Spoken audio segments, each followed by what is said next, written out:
everyone, get ready to get thirsty while we learn from the Boba Guys, co-founders Andrew and Bin. Get a cup of coffee, tea, or some boba and listen to this episode with the Boba Guys. So to start off, who's Andrew and who's Bin?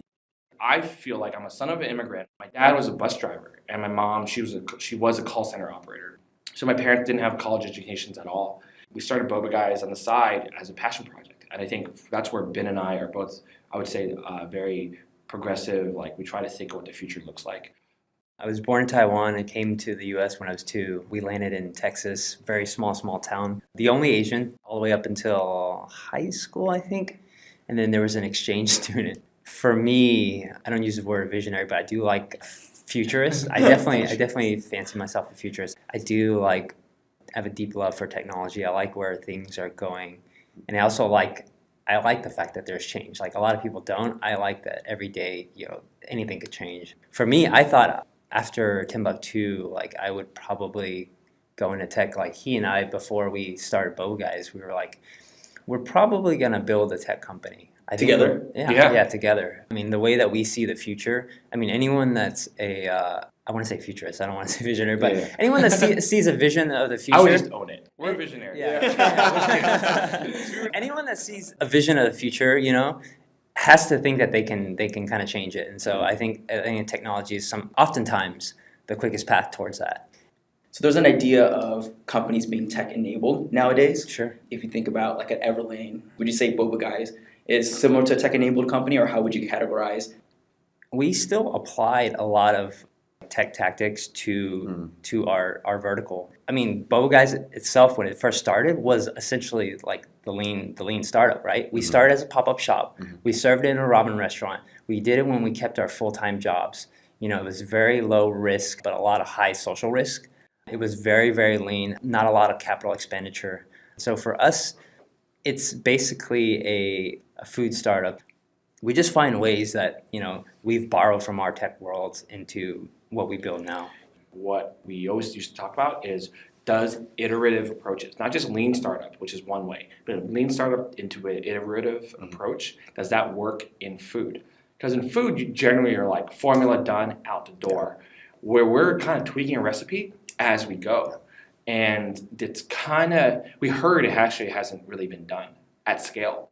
The only way we get away with that is because our big 3 values are quality, transparency, and giving a damn. The transparency part is actually what gives us the carte blanche to do that, because we're telling people hey, look, our almond milk changed. Our supplier changed the almond milk on us. It doesn't taste the same.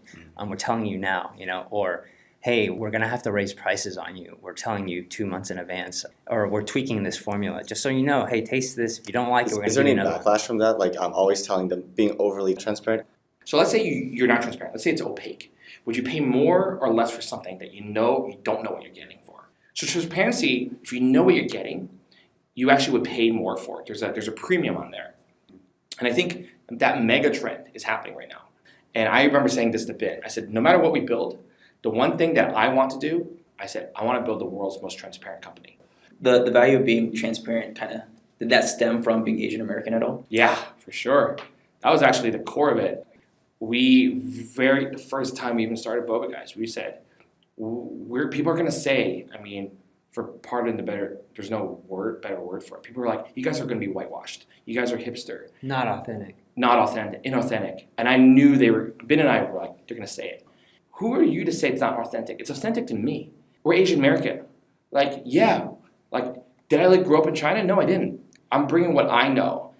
Let's talk about that a little bit more. I imagine when you start a business, the first earliest adopter, the earliest customers to happen to be Asian, let's say, right? Mm-hmm. Who enjoy boba drinks, right? Yeah. As you kind of go more the broader market where you have diverse customers, how do you change your product or adjust to that, or you don't adjust to that, but make sure you have that authenticity without, some would say, selling out? Our mission is to bridge culture. So the fact that we started in the Mission District in 2011, 2 Asian American guys serving horchata boba, right? That's literally 2 cultures colliding together. For us, as we grow, we just have to be true to that mission. If you're in San Francisco, you come to our stores and you look at our lines, like we have school children, we have women that don't speak English, we have grandmas, we have families, we have techies, we have a whole melting pot coming to our stores. And part of it is because we have something for everyone and that we're very, very inclusive. There was this comment that I put on our Slack, right? Where somebody was like, this got me mad. So the comment's not PC. But I think we should talk about it because it's a real issue, and it's a real issue that I think business owners, especially of ethnic food. There was an Asian person saying on Twitter, and he has some decent amount of followers. He says, I can't get into Boba Guys because I don't trust essentially he said, whitey serving boba, taking my order or something like that, right? I got mad. I put on our Slack and I said, this is why we exist. Our mission is to bridge cultures. It's not blend cultures. Blend cultures is different. A lot of people think, oh, Boba Guys is the blend cultures. That's Asian fusion. That's like two things and you make it a new thing. Like you just put it in a blender. We don't do that. We do things that are real Asian. And so I think at the end of the day, we're very bold about this is our culture. This is boba culture. This is Asian American culture. This is ethnic food culture. What Bin and I always talk about is we have to figure out how to make it approachable, how to make it accessible. That's what I think we do the best. Bin and I actually have the honor, the White House has us speaking for something on behalf of API. Oh, congrats. Yeah, thanks, yeah. And part of the reason why I think we were chosen was because we're not really shy about bridging cultures, and they see us as a representative of the AAPI, Asian American Pacific Islander community. We don't always play up the Asian card, but in times I think we will say, yeah, we do represent. We're not going to be shy about who we are. Let's talk about the combination of being not shy and being Asian. That topic, right? Because I think growing up, a lot of times the traditional type of Asian person is kind of quiet or almost timid, right? Yeah, Probably more timid. Yeah, passive sometimes. Yeah, passive, right? You can't generalize all Asian Americans, but it is more true than not that culture is about not being overly outspoken, not being brash or coming off arrogant. My dad, I think in Cantonese is gyungo. It's like, yeah. He's You speak Cantonese also? Yeah. My dad's Canto. Okay. Canto. Yeah, me too. Yeah, Malay. So then that's why, I was just like, it's like that's like a negative connotation. Yeah. I'm like, being like confident is what I think of it is. But my dad calls it, gyungo. And so I was like, okay. So I think there's already a cultural difference. When you guys were at Timbuktu, was there a sense of wanting to transition to start your own thing because you saw maybe a bamboo ceiling within the corporate world? Timbuktu wouldn't have been the example for that because they are very open-minded. Very open-minded, very flat organization. I think it was more because Andrew and I had an itch to build a company. So a lot of these tech-enabled companies are starting to raise money. From what it sounds like, you guys are very proud of being self-funded. Mm-hmm. What is the thought process behind either being self-funded or even looking to fundraise in the near future? Not to get ahead of ourselves, but when we talk about Boba Guys, like the company, like stores in New York and San Francisco, what are we? Our mission is to bridge cultures. What's your book cover?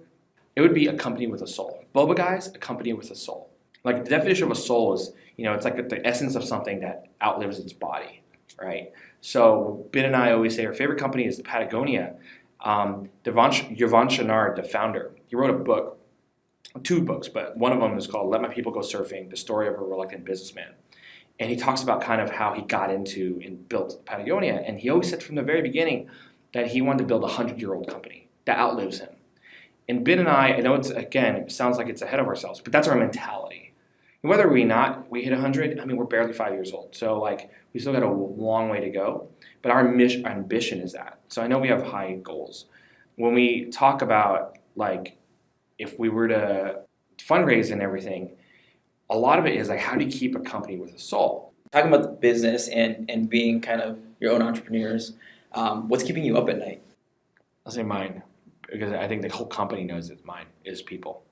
Not in a bad way, it's people don't keep me up, but what to do about personnel, how to keep, retain, and hire good talent is hands down the thing I'm obsessed with.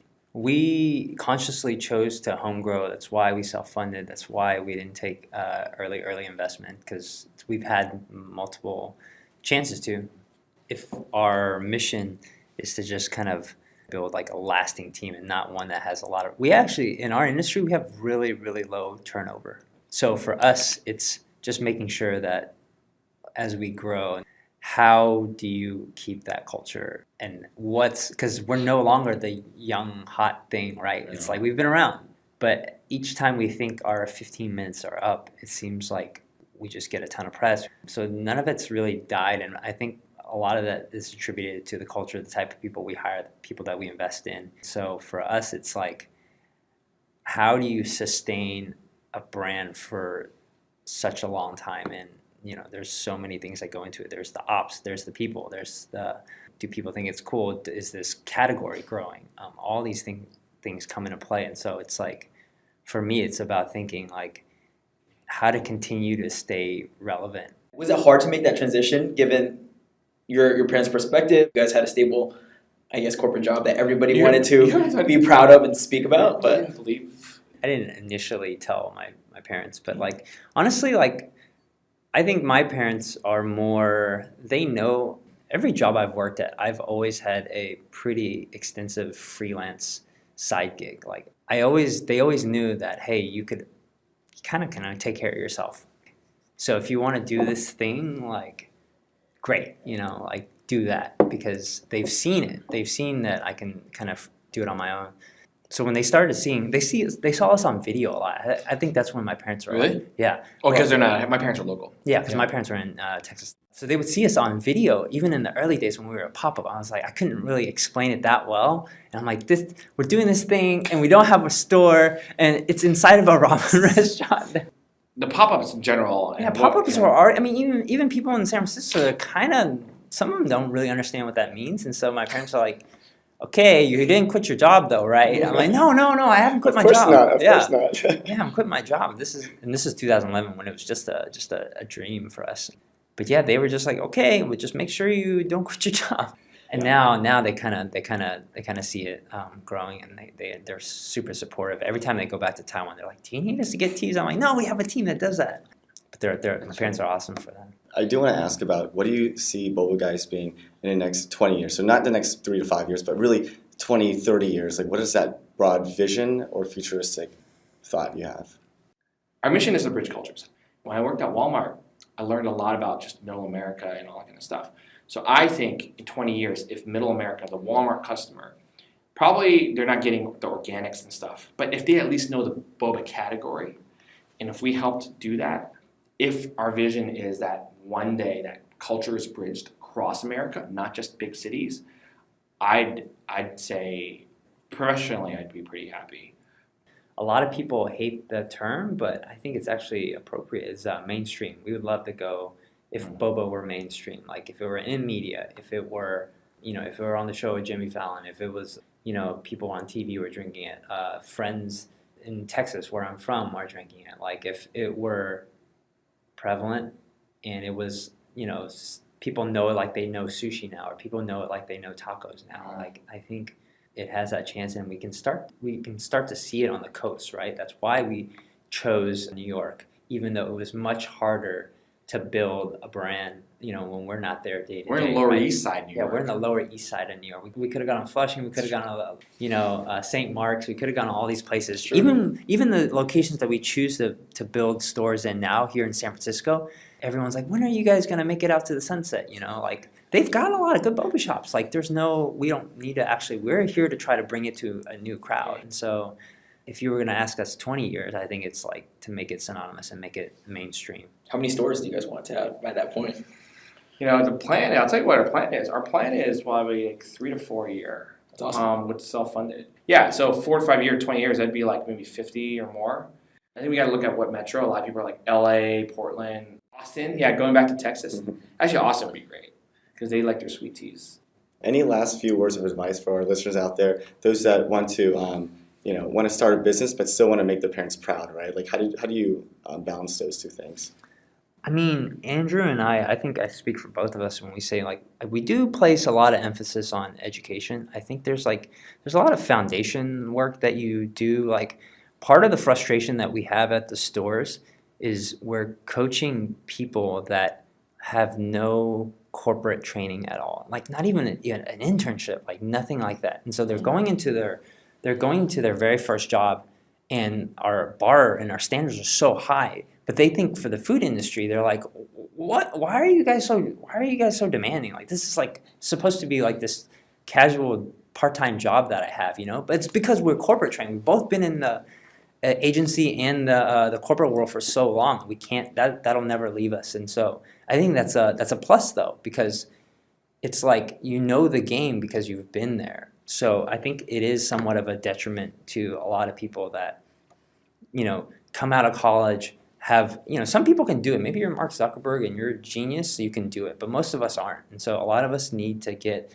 some of that, like, pay your dues, know what the real world looks like, learn as fast as you can, and then go for it. I think, and maybe that's because I think Andrew's the same way. We're a little bit risk averse, and so like we both paid our dues, and then we both know like what it's going to look like when we do build the company up to the size of what the corporate places that we worked at before.